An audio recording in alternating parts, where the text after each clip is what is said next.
This week's episode of Do You Speak Geek is dedicated to the memory of two incredible men. Those two men being Chadwick Boseman and Jack Kirby. Now, I ain't got to run down the resume of these two giants. But for those of you who are unaffiliated, real quick, Chadwick Boseman, we lost him last year to cancer, cancer. And Chadwick was easily one of the greatest actors of all time. The roles he portrayed were just legendary. And of course, he was our King T'Challa. Jack Kirby, I mean, what can I say about Jack Kirby? King Kirby helped to create some of the greatest characters in both Marvel and DC, by the way. He would have been 104 this year, but of course, we lost him a long time ago. So this episode is dedicated to the memory of you two gentlemen. May you continue to rest on, and may your legacies live on well past everything. Ladies and gentlemen, blurs and nerds, freaks and geeks, this is Do You Speak Geek, episode 92.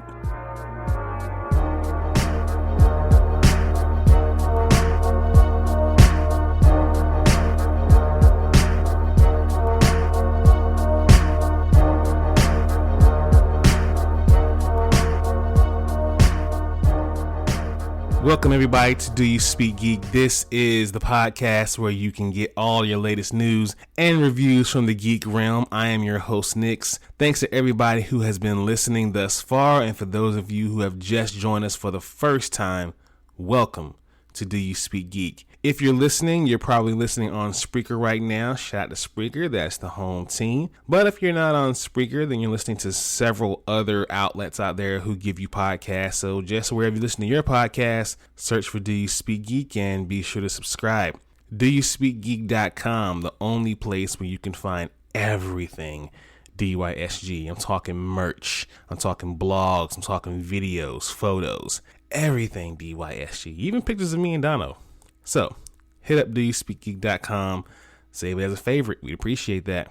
Follow us on social media, Facebook at DYSGFB, Twitter at DYSG_tweets, and Instagram at DoYouSpeakGeek. The YouTube channel, we're the only place where you can see the Dono and Daddy show. Please be sure to subscribe, like, Hulk, smash that bell for all notifications, and leave your comments. We want to know what you guys think. Me and Dono got some stuff cooking up for y'all, so please be sure to keep an eye out for that. All right, people, let's go ahead and do what we do about this time. Y'all know what it is. Let's speak geek. Suit up.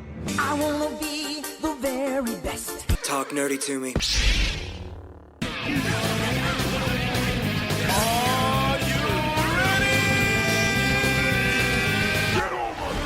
All right, folks, let's get into these reviews coming at you at rapid fire. Candyman pays homage in a part modern update. The new Candyman film by Nia DaCosta is a creeping descent into a violent past that refuses to stay hidden, or dead for that matter. Like the previous films, it adds a new wrinkle to the urban legend, but also remixes the mythology in ways that are both surprising and completely fitting. Yeah, I'm never talking about this film ever again on this podcast, or anywhere else for that matter. So, moving on. Mortal Kombat Legends, Battle of the Realms. It just tries to do too much. It combines the M2K tournament and the MK3 invasion and the Lin Kuei subplot of Mortal Kombat 9 and the revival of Shinnok of Mortal Kombat X all into a less than 90-minute long movie. Like, they're really just doing too much, and it kind of falls flat. But if you're a hardcore lover of the series, you'll probably enjoy it. Shang-Chi and the Legend of the Ten Rings. Confident introduction to Marvel's first Asian superhero, delivering the MCU's best fight choreography like ever, and has an emotionally complex of villains. So yeah, it's definitely good. It's unfortunate no one's talking about it, but let's go ahead and get into it. Psychonauts 2. Weird and wonderfully written story and its interesting, nuanced characters. Double Fine did a great job expanding this universe both toward grander and more intimate threats without losing the joyous childhood adventure vibe of the original. If you enjoyed 1, you'll definitely enjoy 2 a whole lot more. Vacation Friends. It's a little predictable, but John Cena and Meredith Hanger will make you wish you had friends like them on your next trip. So I thought it was hilarious. Please check this one out. Nakara Blade Point. Yo, this game slaps, bro. It's the melee combat, insane. The gravity-defying moments that make Nakara is a clever spin on a familiar battle royale format. Dope game on PC. Check this out, please. No More Heroes 3, amusing but extremely uneven sequel to appeal to Suda 5-1 diehards, and even for that audience, take several trips backwards. Combat can occasionally kind of find its flow a little bit, kind of trying to find its footing, particularly during the entertaining boss battles, and poor technical performance and bare bones tedium between makes them kind of lackluster. But you know, it's a decent game to the hardcore fans. And finally, He's All That. I didn't even realize they were making this movie, but it's a endearing update to the 1999 original of She's All That, where opposites attract.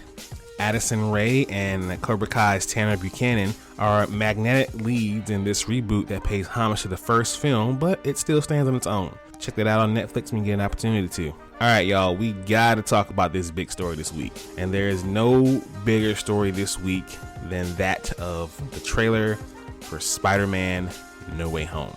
So, you all have saw this trailer by now. If not, you're sleeping, go see it. I'm talking to you, Frankie. The first trailer arrived, of course, featuring Tom Holland, his third solo flick as the web slinger, and it immediately picks up right after Far From Home, after he tries to carry on a life without anyone knowing his secret identity, and then boom, J. Jonah tells everybody.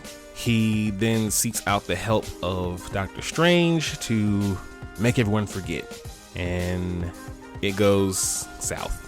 It goes south fast. Teased in the trailer, we saw Zendaya, we saw Jacob Bolton, Ned. The movie included to be rumored with a lot of other guests. We saw Cumberbatch in there, Doctor Strange, Alfred Molina at the very end as Doc Ock. Oh my God.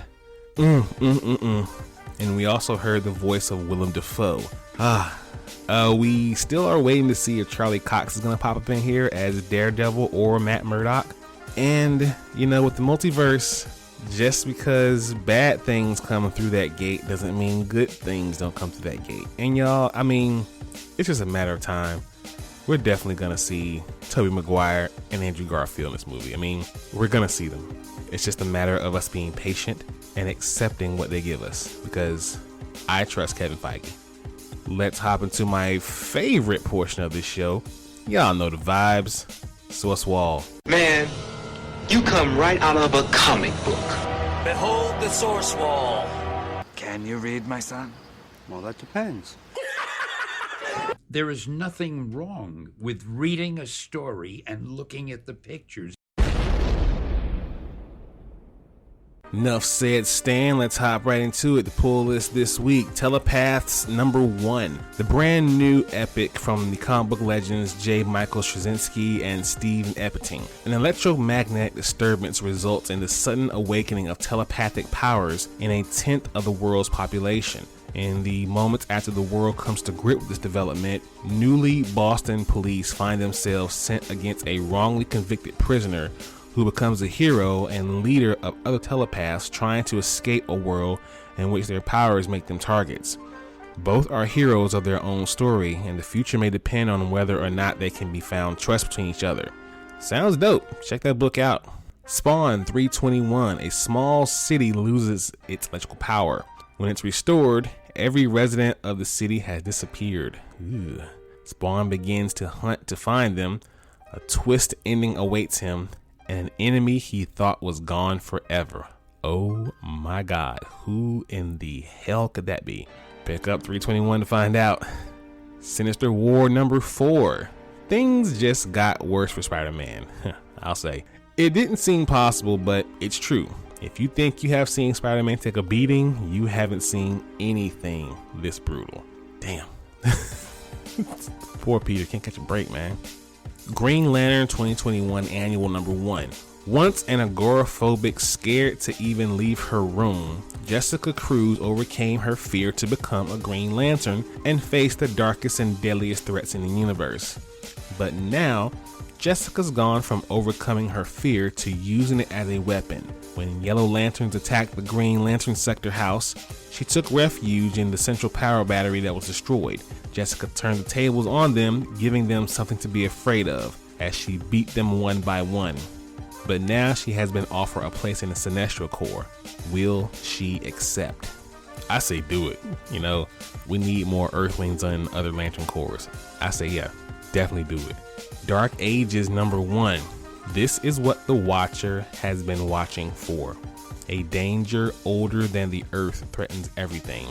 For once, the heroes who have saved the planet so many times and almost powerless in the face of it, X-Men and Avengers assemble. Spider People and Fantastic Four come together. Heroes for hire fight alongside champions. None of it will be enough. The lights are about to go out. The world outside our window is about to end. An all-new saga of the Marvel Universe as you've never seen it before, written by Tom Taylor and Aban Coolio. I'm pretty excited for this one. I mean, Tom Taylor's my guy anyway, so yeah, I think it's gonna be dope. And finally, Batman Fear State Alpha number 1. The event over a year in the making begins. Fear State settles upon Gotham City and no one is safe. Overwhelmed by the dual threat of the Scarecrow and Peacemaker 01, Batman and his allies have been one step behind since the events of Infinite Frontier Zero.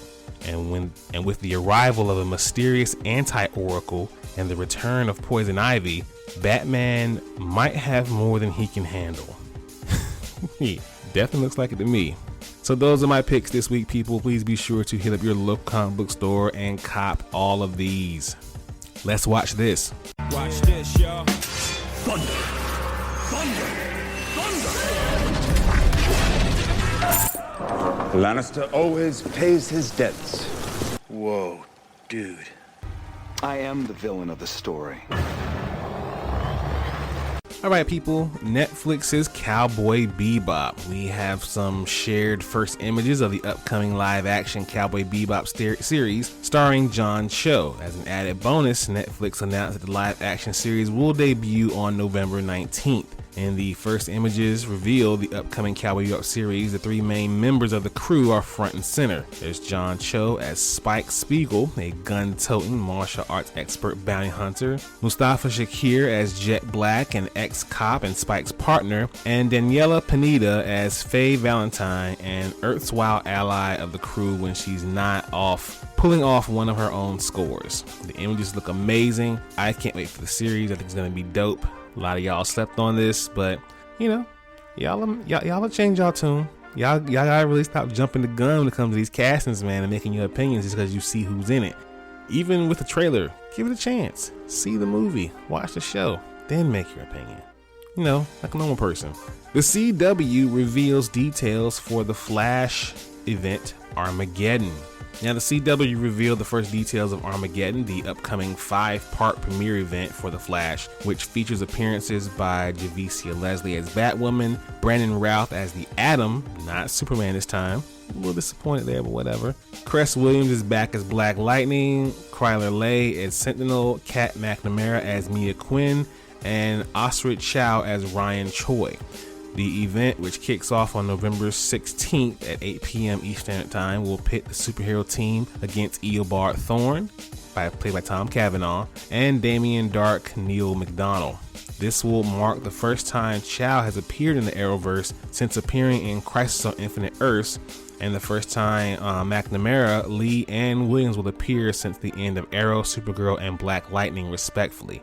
There are a few details about the actual plot, which will apparently also see the team face off against an alien threat. It's not immediately clear whether Armageddon will have any connection to the Armageddon 2001 comics event or its follow-ups. Those stories centered at the character Wave Rider and involved in a lot more time travel, something that is common to both Dark and Thawne, which would be necessary to include Mia Queen in the story. All I'm saying is CW is going to really, I think, go huge budget.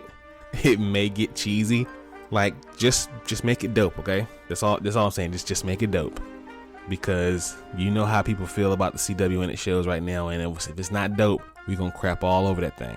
Do I have hope for it? A little.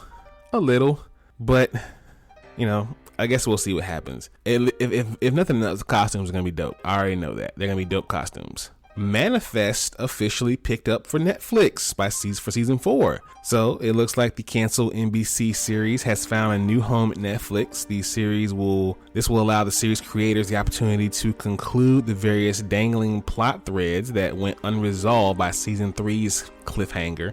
Since its premiere on Netflix in June, Manifest has proven very popular with members. Jeff Rake and his team have crafted a belligerent mystery that has viewers around the world on edge of their seats and believing again in second chances. Yo, I'm hyped for this. Like, I know a lot of people, especially friends and coworkers, who have been like, yo, this show Manifest, have you seen it? Like, yeah, it's been around for a while. But season 4, hopefully even season 5, they give it to us on Netflix, and here we are. We got our wishes, people. Just be sure to support that thing. And speaking of series being renewed and brought back and saved, Cobra Kai has been renewed for season 5. And you're probably asking, season 5 ain't got season 4. Yeah, so apparently Netflix is so impressed by season 4 that they went ahead and renewed it for season 5 ahead of its premiere date in December. The series, which is made by Sony Pictures Television, continues to tell the iconic Karate Kid franchise and has grown to become a cultural phenomenon since it first debuted on Netflix last year. Shout out to Jason Banks and his son Derek for no reason. Yeah, I'm excited. Cobra Kai season 4 is going to be dope. We got the bad boy probably coming back, hopefully. I know we have a few more guests that could possibly show up for season 4, maybe even 5. But yeah, I'm excited. Cobra Kai, I'm in all day. Let's hop into some life. Peace, love, and video games! It's on like Donkey Kong.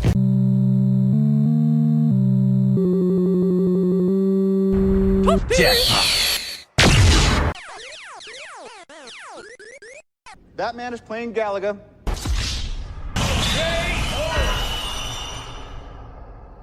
All right, people, Gamescom 2021 event. Let's go ahead and hop into it real quick. Halo Infinite's campaign and multiplayer will officially be released on December 8th. The release date was revealed alongside a multiplayer trailer focused on Commander Laurent Agrena, who will be one of the main characters featured in the first season of Halo Infinite's multiplayer. Alongside revealing the launch date, Microsoft has confirmed that there will both be a special Halo Infinite Xbox Elite Series controller and a limited edition Xbox Series X that will be released in the celebration of Halo's 20th anniversary.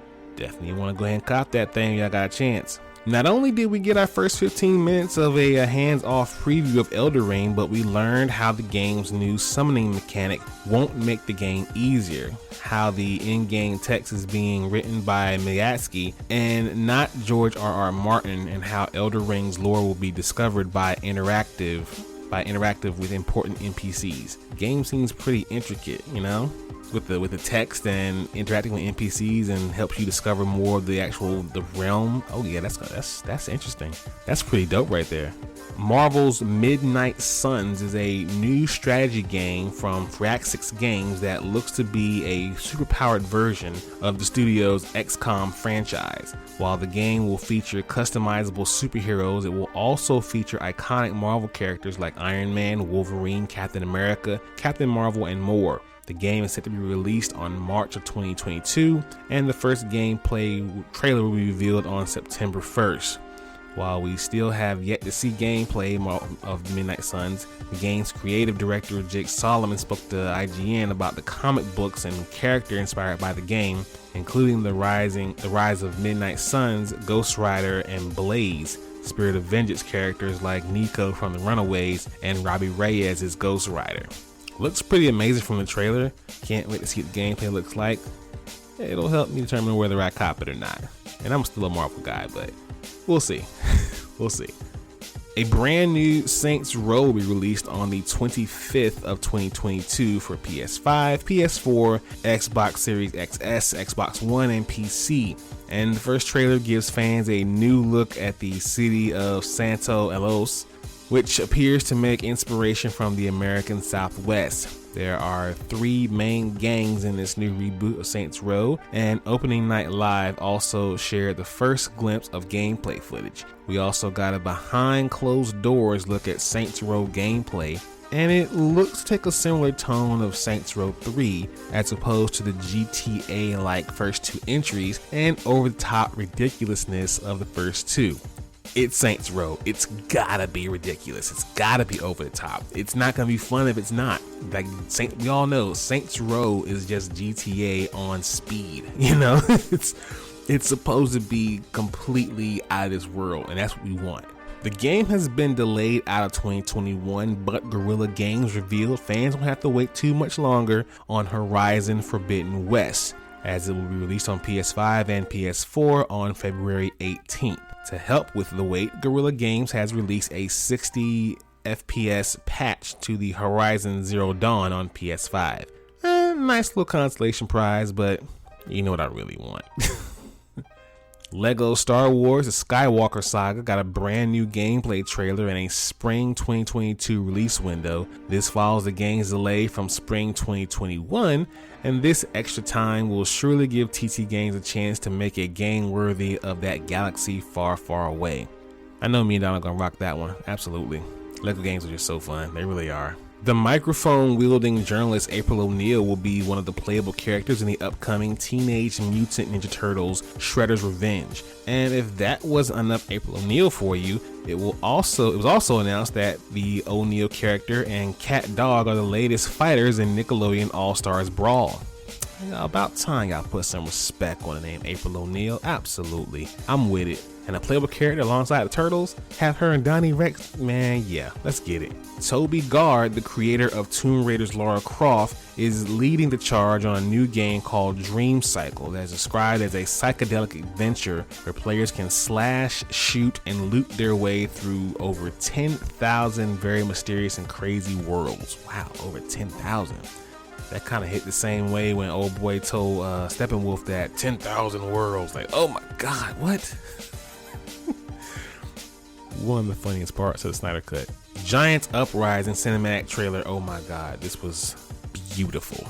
Beautiful. It's taken the internet by storm. In this game, you are a giant who has been newly freed from enslavement at the hands of humans, and your goal is to get revenge on those who wronged you. A demo is available right now on Steam, and the game will enter Steam Early Access on November 2nd. Yo, get this one. If you don't get another game, get this one. So, Dying Light got a new gameplay trailer that showcased a ton of in-game footage and first-person parkour action. We got a glimpse of some of that different factions players will be playing off against, a grappling hook that will help traverse around the city, and a new move involved using enemies that will help cushion your fall. You gotta fall on people, that's gonna be fun. You'll be able to vault off enemies and use different attacks while protecting yourself from taking damage from a big fall.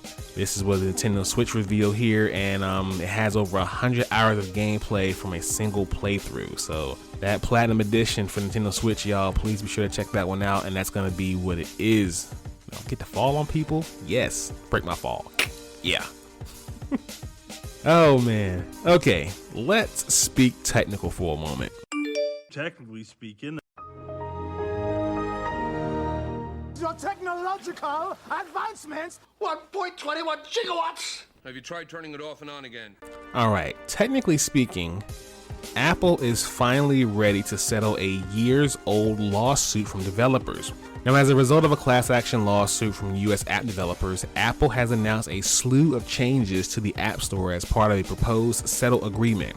U.S. developers filed litigation against the tech giant back in 2019 to break the tech giant's improper monopolization of iOS apps. Pending approval from the court, Apple will pay out $100 million and also clarify several of its App Store policies. Most notably, it will allow developers to reach out to customers with permission from the user, of course, to collect information inside their apps, allowing them to email about alternative payment options outside the App Store. Developers on the App Store could previously communicate with customers outside the apps and even collect payments outside of the apps.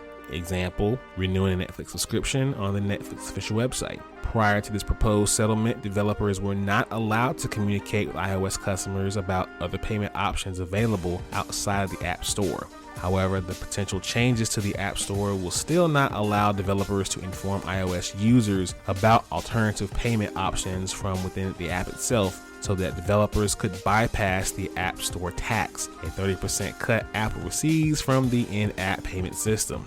That's the bottom line right there. Apple's in-app payment cut has been the subject of a different lawsuit filed by Epic Games last year, which a federal judge is currently reviewing after the case was argued back in May. So, Apple is going to go ahead and let that slide now, it seems like. Alternative payments, good thing, you know? Make everybody happy. That's how we're going to do these things. I think that's how Apple should do them. Now, since Apple's in the giving mood, why don't you guys knock down that price of your Apple MacBooks by about half and let your boy get one? How about that? Nah, but this is good news, though. It's definitely a good idea, and I congratulate Apple for making this move. Absolutely. Well, that's the pod, ladies and gentlemen. I thank you all for listening. I'm going to go ahead and get out of here. Again, thank you all for listening. Please be sure to subscribe to this podcast, like this podcast, comment about this podcast. Let your boy know what you think about this podcast. Visit the website, doyouspeakgeek.com. Follow us on our social medias, Facebook, Twitter, and Instagram. Check out the YouTube channel, like and subscribe to the videos there. As always, people, live to play to win to live. I speak geek. Do you speak geek?